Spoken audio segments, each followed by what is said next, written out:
Have you ever really stopped and wondered what's going on inside those super colorful, endlessly looping nursery rhyme videos? You know, the ones that just mesmerize toddlers?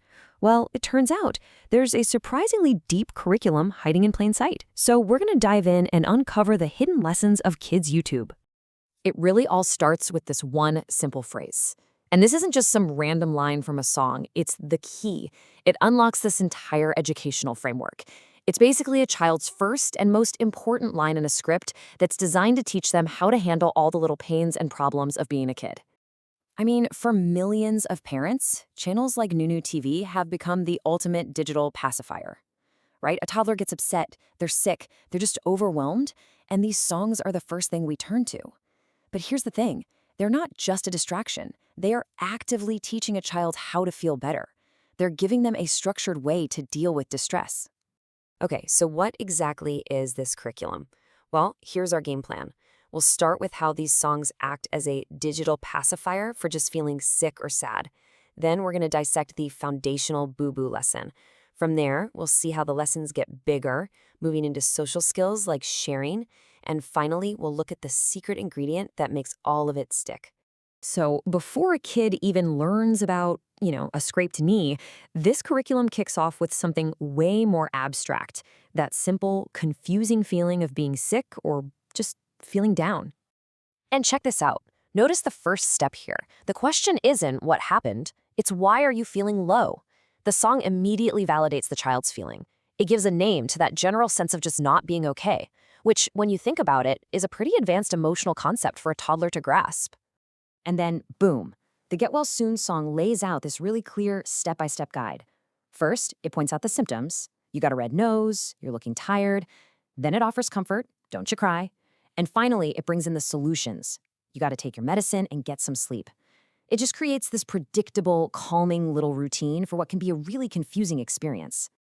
Okay, now we get to the absolute cornerstone of this whole digital curriculum, the boo-boo. This is the first and, for sure, the most repeated lesson in how to handle a physical, real-world problem. First off, the songs create a world that's basically safe, but it's filled with these small, predictable risks. You might fall, you might trip, you might bump into a friend. The boo-boo isn't some random tragedy. It's just an expected part of playing and exploring. And framing it that way is absolutely crucial. And it all boils down to this simple 4-step formula. The child is given a very precise script to follow. Step 1, state the problem clearly. Step 2, expect and get immediate reassurance. Step 3, accept the solution, whether it's a bandage or a kiss. And step 4, acknowledge that the pain is gone. It's just a perfect, repeatable loop. You see, this is so much more than just a song. It's a tool. It's a script that a child can actually internalize and use, and that totally reduces the stress of a new, painful thing happening. It also kind of teaches the parent how to respond in a way that works. It creates a shared language for dealing with all those little bumps and bruises. So, once the child has kind of mastered taking care of themselves, the curriculum expands. It moves outward into navigating the social world and teaching them how to deal with other people. Now, this part is fascinating. The main social problem is always a simple conflict of desire. I want that toy. But the curriculum doesn't say that desire is bad. Instead, it offers a magic key, the word please. Just by using polite language, a conflict like "it's mine today" magically transforms into a solution. Now we share and laugh and play.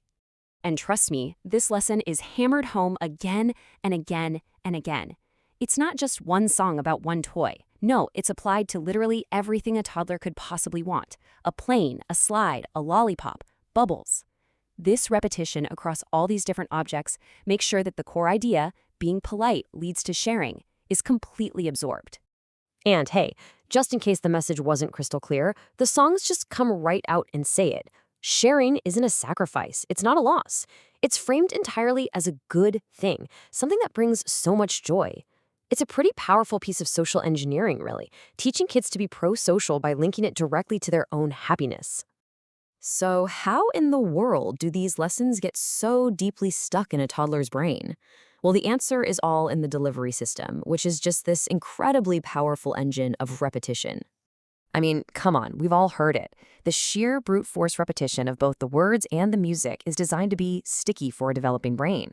A toddler's mind just loves predictability and patterns, and these songs are basically nothing but predictable patterns on an endless loop. And just to show you how extreme this can get this. In a single line from "The wheels on the car," the sound wah is repeated 9 consecutive times. 9. That is not lazy songwriting. That is a very deliberate technique to capture and hold the attention of the youngest audience possible. So, when you boil it all down, everything comes back to this one core formula. Doesn't matter if it's a boo-boo, a cold, or wanting a toy, the structure is always the same. Problem, reassurance, solution, resolution. This simple loop is the secret ingredient. It creates a world that feels predictable, safe, and ultimately controllable for a little kid. And that leaves us with this final thought. This stuff isn't just entertainment. It's a highly optimized, algorithm-friendly educational system.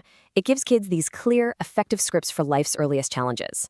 So the real question is, what happens when a child's first lessons in how to navigate the world are this structured? What does that mean for the messy, unpredictable, and creative nature of play itself? It's definitely something we're thinking about.